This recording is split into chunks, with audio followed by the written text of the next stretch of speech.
Good babies. Who's safe now, huh? Bet this is a nicer stall than where you came from, huh?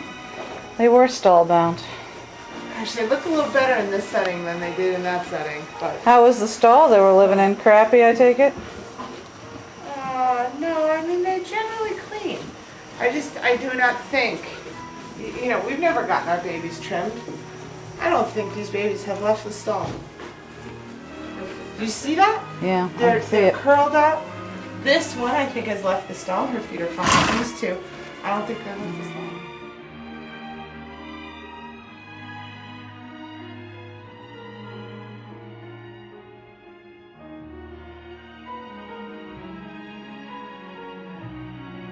Each year, hundreds of nurse mare foals are born. Those who breed them do not care if they live or die. These small, innocent animals are a necessary byproduct and less important than the dirt beneath the feet of the breeders. It's big business to rent the mother of these foals so she can feed the foal of a high-dollar mare. Last Chance Corral alone rescues approximately 200 foals a year, and they are only one rescue. But without them and others like them, these precious babies would face certain death. They are the dedicated men and women who devote their time, energy, and money to save as many as they can, and still, far too many do not make it. Their chance for life gone shortly after they took their first breath. Over 40,000 foals are born. Of these, there is no record of how many of those born to the elite mare are in need of a nurse mare. As a result, there is no count on how many nurse mare foals are born. In order to bring a mare to milk, she must have a foal. In the world of the horse industry, the foal of a nurse mare is a necessary byproduct and by many called a junk foal. They have no other purpose, and many are sold to tanners, where their hides make pony bags, cordovan leather for couches and shoes. Some get rescued. Our Dinky is a nurse mare foal. He is one of the lucky ones, and he had a chance at life and a home. But to achieve that, Dinky had to survive and live the first few months of his life with the loss of his mother, fear for his future, and of his place in the world. He had no mother or adult horse to teach him how to be a horse. To help him through, he had his fellow nurse mare foals and caring humans around him to help him endure some of the roughest times of his life. Many in this world hold the life of an animal worthless and consider them dumb creatures without soul, feelings, thoughts, or heart. I find it sad. One only has to watch the interaction between any animal to see so clearly that is not so. Animals think, feel, care. They are curious about their surroundings and recognize friends and family. When I wrote Dinky, the nurse mare's foal, my purpose was to give a face to all nurse mare foals, to show the world what glorious and remarkable creatures they are, that the bloodline does not make the spirit, heart, curiosity, intelligence, and love that is a horse. Although Dinky, the nurse mare's foal, is the story of only one foal out of the thousands born every year, in a way it is a story of all nurse mare foals that are rescued, adopted, and survive. Each one has its own story, but all have similarities. They are all bred for the sole purpose to get their mother in milk. From there, if they live or die is unimportant to the horse world.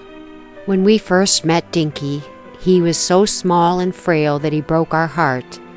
As with all nurse mare foals, he was needy and curious about the world. He had no idea how to be a horse, having missed out on the nurturing and growing that his mother would have given him. As I began writing his story, I realized it could only be written from his point of view, complete with the fear of losing his mother, the uncertainty of his future, and the wonder of meeting his new friends. It is his story, and though the beginning is fiction based on research, from the time we met him, all the events are true. I am not going to tell you that raising Dinky was or is an easy task. It wasn't and isn't. He came to us about 5 months old, needy, frightened, and desperate for comfort. As with many who adopt nurse mare foals, the tendency for us to pamper and comfort was real. Only loosely training for the sweetness and sadness of these little foals touches one's heart so deeply. Alas, many come to the realization that they made a mistake treating this small foal as if it were a puppy after it becomes 500 pounds or more.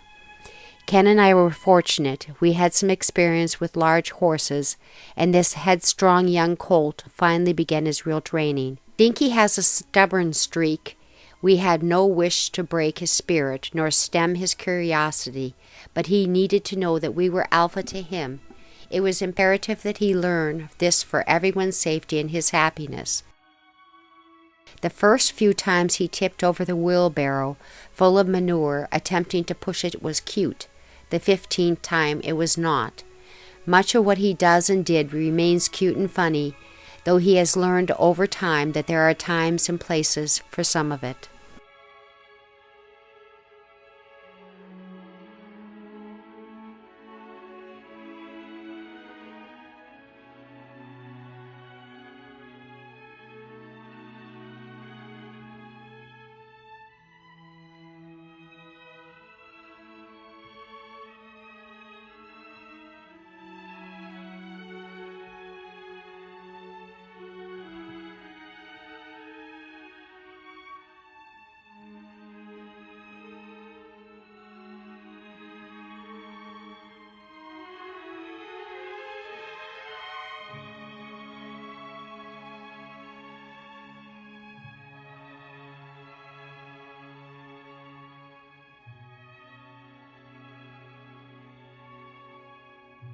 One of the happiest moments I felt for Dinky was when I watched Peter Whitmore training and finally riding him.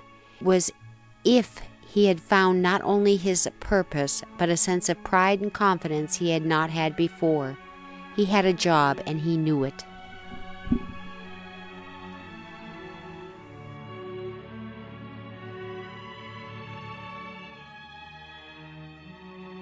If the truth be told, the nurse mare foal, as a result of its rough beginnings and ability to survive, thrive, and live, may, in many cases, be the stronger and smarter horse.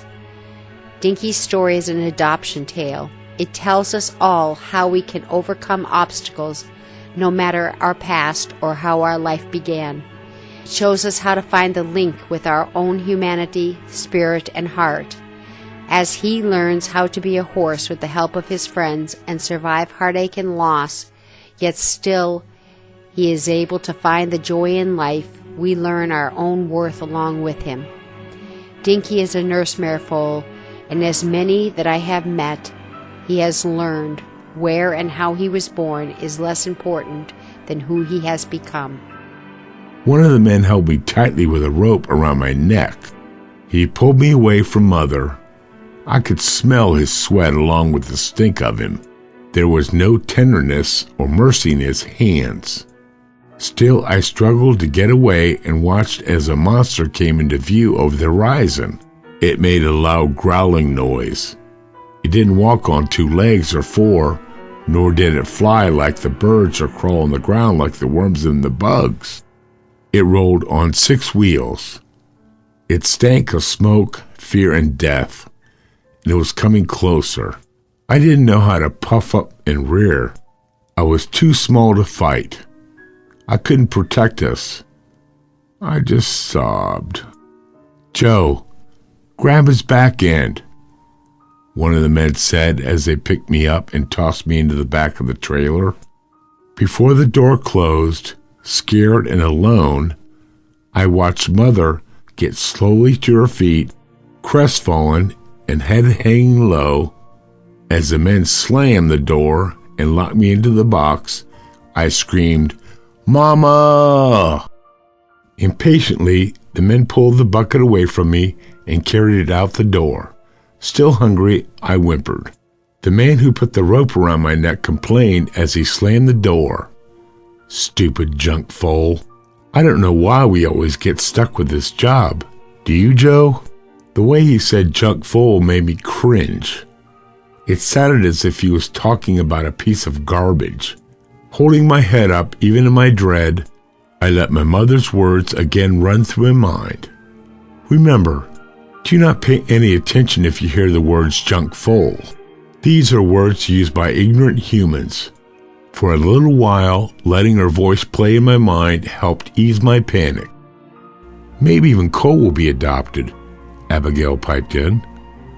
Nothing firm, but a few people did ask about him. I don't think anyone was quite serious, though, she finished sadly. Hearing the name they called me, my ears poked up until I heard Abigail's last statement. Even the women cared. They wouldn't keep us together or allow us to live here. We'd find homes, or we'd be sold at auction.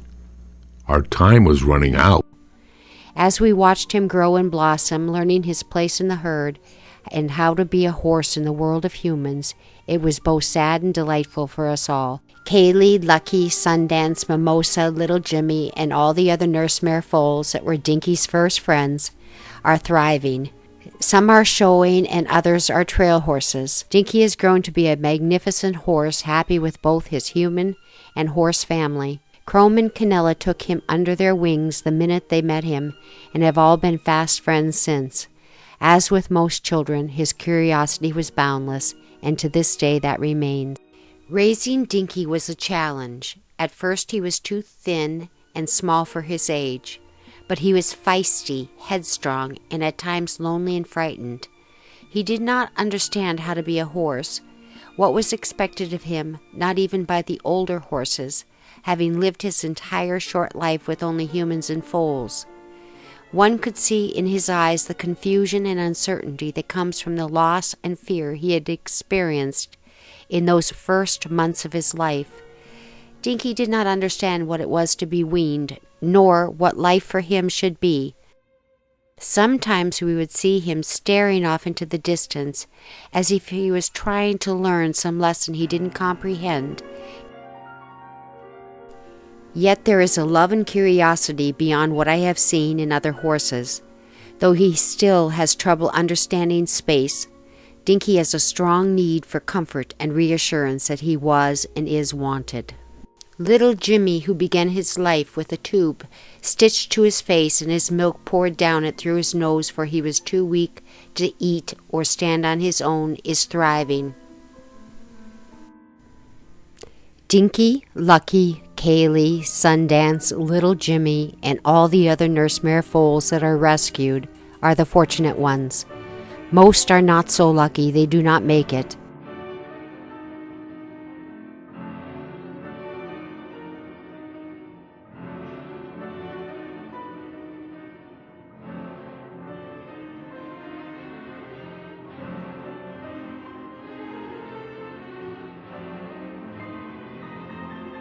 This cruel practice of breeding a mare only to throw away her foal is heartless.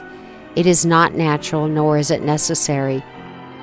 A mare is more than a breeding machine, and a horse is more than its bloodline.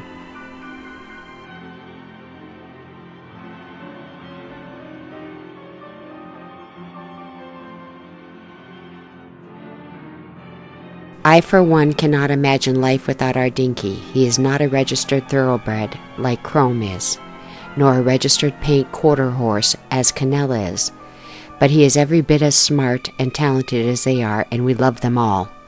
We are also aware of how blessed we are that his strength of spirit allowed us to be there and adopt him. Dinky was fortunate. He was rescued.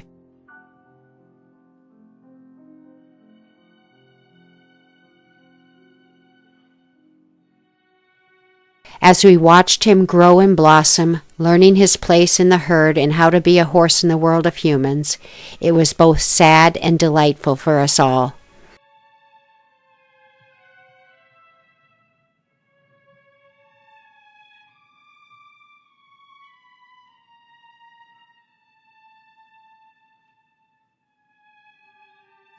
Without Christine, April, and all the other volunteers, our Dinky may not be with us, for they have no way to fend for themselves and no one to teach them to be a horse.